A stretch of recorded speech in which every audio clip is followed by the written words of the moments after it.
By breaking things down and identifying the area of improvement, right, then you can go to work at what I call spin doctoring it, right? And it's a 6-step process that I teach in a course that's like in a second. You can turn them around and condition it to where that negative thought and feeling is now their most empowering if you do it right. So let's walk me through it. Step 1, what do you do? Well, first thing, like when you work with somebody, you got to have rapport. Okay.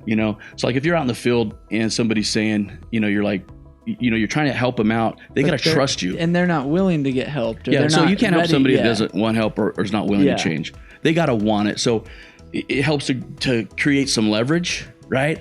Find out what it's going to cost them ultimately if they don't get this fixed. Yeah. Right. So if they can associate the behavior to negative behavior or negative result, then they're going to want to do something about it. But they won't typically open up with you unless they really trust that you're not going to throw them under the bus and tell everybody what their problems are, right? They got to really trust that you're there to help them, right?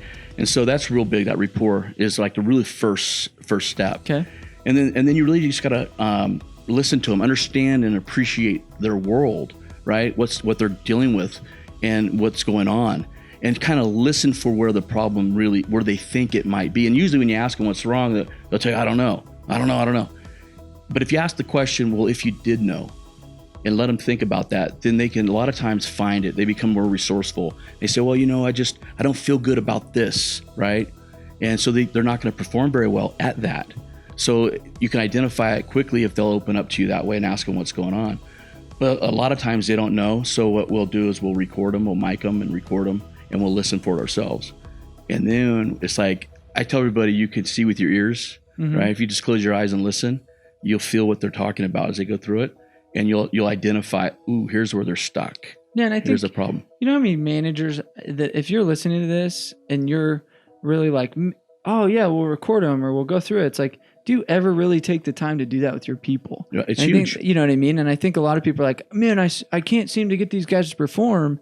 But I mean, right there in and of itself, it's like, well, do you even hear their problem? Right. So I like maybe they're buying it back. A lot of people will talk over their own question. Yeah. They'll answer their own question in a house, right? They'll talk over the customer. They won't get a tie down, a good commitment, right? Or they won't recognize the spouse, right? They'll talk to just one party. Yeah. Things of that nature. And if you're listening for the steps being done, if you know what's supposed to happen as they transition through a presentation, you're making sure that they're at 8 or above at each piece.